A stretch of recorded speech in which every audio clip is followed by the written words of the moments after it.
시장을 이기는 종목 제시를 해드리는 시간입니다. 메리츠증권증권 광화문 금융센터의 신영목 이사와 함께하겠습니다. 어서 오세요. 안녕하세요. 네, 일단 오늘 시장에 대해서는 어떻게 보시나요? 앞서서도 뭐 인보사에 대해서 너무 이제 잘 말씀해 주셔서 네. 아무래도 이제 지금은 역시 뭐 이제 1분기 실적이 다 이제 끝나는 발표가 이제는 이제 4월이랑 5월부터 될 건데 아마 또 실적 관련된 종목들 좋은 주식들은 미리 오를 것이고 네. 실적이 이제 약간 안 좋은 주식들은 미리 빠질 건데 아무래도 지금 여전히 뭐 수급 이슈인 것 같아요. 왜냐면은 바이오 쪽으로는 뭐 인보사 관련된 악재도 있지만 미국 어떻게 됐건 간에 미국 암학회가 이제 4월 4일 날 종료가 되기 때문에 이제 모멘텀이 이제 떨어지는 구간이거든요. 그렇죠. 상대적으로 지금 또 의원의 일치인지 모르겠지만 이제 또 한미 정상회담이 또 4월 10일, 11일 잡히다 보니까 경협주 쪽으로 좀 이제 또 모멘텀이 살아나고 그 결과에 따라서 또 향후 또 북미 회담 기대감이 또 생기다 보니 아무래도 좀 수급적으로 지금 그러니까 정확하게 한 달 전이랑 완전히 상황이 틀려진 것 같아요. 그때는 네. 이제 북미 회담이 결렬되면서 이제 바이오 쪽으로 수급이 붙었던 수급들이 다시 좀 이쪽으로 좀 오는 그런 느낌이 있고요. 아무래도 인보사 관련돼서 유전자 치료제 쪽은 오늘 같이 좀 조정 좀 받고 있긴 한데 그렇죠. 역시 뭐 개별 이슈라고 하지만은 좀 약간 전반적으로 바이오 분위기 자체가 약간 좀 센치는 약해지는 그런 것으로 판단되고 있습니다. 네, 이런 가운데 요즘 시장에서 주목을 하고 있는 이슈는 어떤 게 있으세요?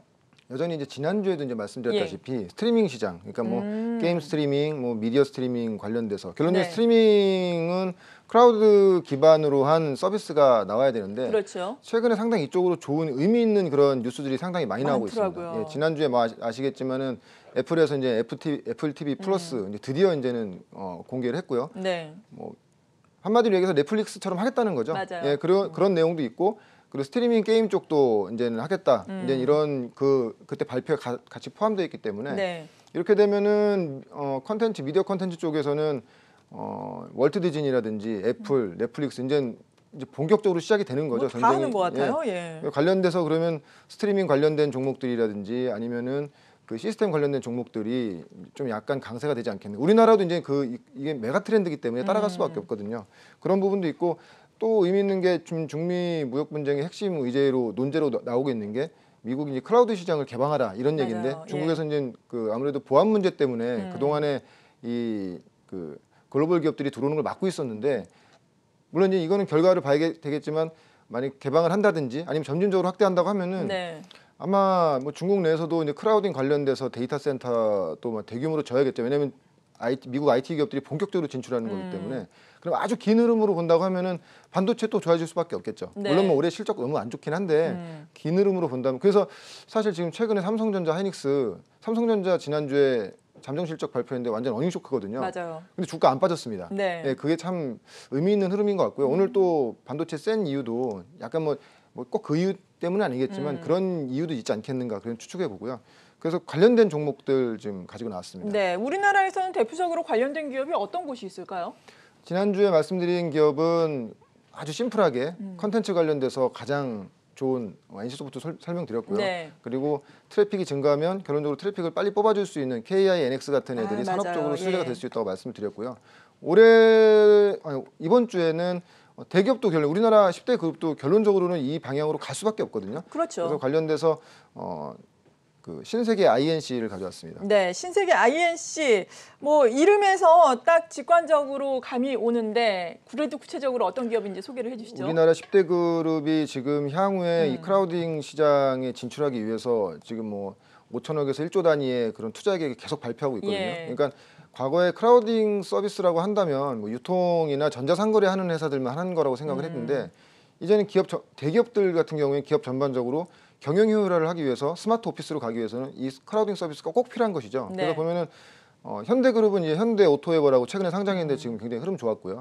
그리고 롯데는 롯데정보통신 그렇죠. 그런 회사들이 있고 삼성은 삼성 SDS겠죠. 그리고 신세계는 신세계 INC가 이제 이 부분을 담당하고 있는데 네. 지금 언급드렸던 요 회사들은 향후에도 계속 관심 있게 보셔야 될 것 같습니다. 왜냐하면 우리나라 대기업들이 클라우드 기반의 서비스를 진출한다고 했을 때 결론적으로 그 자기 자회사 내에서 시스템을 구축하는 회사들이 수혜가 클 수밖에 없거든요. 특히 이제 신세계그룹 같은 경우에는 가장 이런 스마트 물류, 스마트 오피스, 스마트 유통에 대해서 가장 지금 적극적으로 나서고 있는 회사이고 네. 지금 18년부터 22년까지 작년부터 22년까지 그 이마트와 신세계를 통합해서 연간 한 2조 정도의 투자를 계획하고 있는데 뭐 물론 유통이나 물류 쪽 계획하고 있는데 거기엔 IT 유통이 꼭 들어갈 수밖에 없거든요. 그 부분이 있고 최근에는 그 지난달이죠. 3월 1일에 신세계 그 온라인 통합법인을 만들었어요. SSG.com이라고 예. 1조 정도로 이제 출자해서 실행을 할 건데 말 그대로 우리 온라인 통합법인이다 보니까 관련돼서 또 이 신세계 INC가 또 수혜가 가장 클 수밖에 없는 그런 그러겠네요. 상황이 된다고 생각하고 있고요. 그래서 뭐 이런 그룹 전반적으로 그러니까 요 근데 제가 이제 신세계 INC를 가져온 이유가 예. 시가총액이 약간은 지금은 좀 크진 않더라고요. 네, 크지 않습니다. 2,700억? 그래서 사실은 예. 베타가 좀 클 수 있는 종목. 왜냐하면 뭐 현대오토에버나 뭐 롯데정보통신 같은 경우도 상당히 좋은 거는 맞습니다만 좀 더 우리가 대기업군에서 가장 적극적으로 그 이런 스마트 오피스나 스마트 물류 쪽으로 투자를 하고 있는 이제 또 어떻게 보면 올해부터가 이제는 또 이런 기폭제가 될 수 있기 때문에 네. 신세계 INC를 가져왔습니다. 네, 신세계 INC 첫 번째 종목으로 알아봤고요. 두 번째 종목은 어떤 건가요? 결론적으로 크라우드 서비스가 되기 위해서는 그 시스템 그것을 저장하는 그 데이터 센터가 늘어날 수밖에 없거든요. 그러겠죠. 그래서 IDC라고 하는데 뭐 어려운 말이 아닙니다. 인터넷 예. 데이터 센터의 약자인데 그런 데이터 센터가 늘어나면 늘어날수록 결론적으로는 거기를 보안을 하는 보안업체가 굉장히 이제 중요한 역할이 되는 것이죠. 근데 사실 우리나라 지금 주가 보시면 아시겠지만 보안업체들이 상당히 각광 갖지는 못해요. 항상 보면은 맞아요. 무슨 사고가 터져도 그때만 잠깐 테마로 잠깐 오르지 좋진 않아요. 항상 보면. 근데 가장 큰 이유가 왜냐하면 대기업들이 보안에 투자를 많이 안 하기 때문에 그런 큰 이유지만 5G 시대에 접어들게 되면은 이것이 사람과 인간 간의 어떤 관계에서 사람의 생명과 어떤 건강에도 영향을 끼칠 수 있거든요. 왜냐하면 그럼요. 자율주행 같은 것들이 해킹당하면 큰일 예, 나죠. 그렇죠. 가다가 그냥 뭐 이상한 길로 들어선다든지 예. 그 사고 나면은 그 큰일이기 때문에 근데 5G 이후에는 아마 보안주가 상당히 좀 중요한 위치를 차지할 거라고 보고 있고요.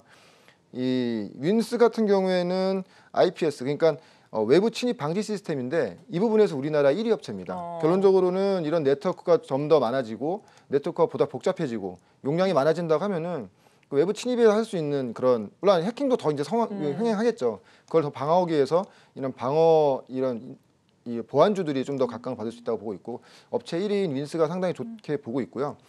윈스를 좀 더 주목해서 보셔야 될 가장 큰 이유가 윈스는 이제 국내 부분에서뿐만이 아니라 일본향으로도 지금 계속 레퍼런스가 나오고 있습니다. 특히 이제 3G에서 4G 넘어갈 때 이제 3G에서 4G 넘어갈 때도 또 대규모 투자가 있었고 그때 또 보안주도 투자 있었거든요. 그렇죠. 그래서 그때도 이제는 한 3, 4년 전에 차트를 보시면 아시겠지만 주가가 굉장히 좀 많이 올라간 적이 있어요. 그게 아마 이제 4G로 넘어가면서 매출도 좋아지고 일본향으로 들어가다 보니까 그런 부분이 있는데 지금 이런 그림이 또 나오고 있어요. 좀 일본에 이제 4G에서 교체 수기가 나오고 또 5G로 넘어가면서 신규 수요가 이제 생기다 보니까 아무래도 5G로 넘어가는 장비는 좀 더 고용량의 마진이 높겠죠. 네. 우리나라도 마찬가지고요.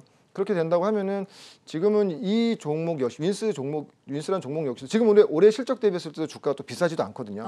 향후의 성장성이나 지금 열리는 시장의 어떤 흐름으로 본다고 했을 때는 이 종목도 서서히 좀 담아가야 되는 종목이 아닌가. 그래서 지난주부터 이번 주에 이렇게 설명드린 종목들이 네. 중간중간에 시장 변동성이 나옴에도 불구하고 상당히 강해요. 그러네요. 예, 뭐 KNX 같은 경우에는 뭐 전혀 뭐 주가가 꺾이지 않고 단기적으로 많이 올랐음에도 불구하고 예. 그런 흐름도 있고 윈스도 마찬가지고요. 오늘 그렇다고- 52주 최고가네요. 네, 그런 부분이기 때문에 그렇게 된다고 하면은 이 변동성이 오는 이 장에서 이런 종목들이 버틴다는 건 향후 성장성에 대해서 시장이 그만큼 좀 어느 정도 인지를 하고 있다 이렇게 보고 있기 때문에 앞서 설명드린 종목 오늘 말씀드린 종목 좀 관심 있게 보시는 게 좋을 것 같습니다. 그럴 필요가 있어 보이네요. 산업계의 메가 트렌드의 변화를 읽으면서 또 시장을 이길 수 있는 종목들 준비를 해주셨습니다. 메리츠 종금증권의 신영목 이사와 함께했습니다. 고맙습니다. 고맙습니다.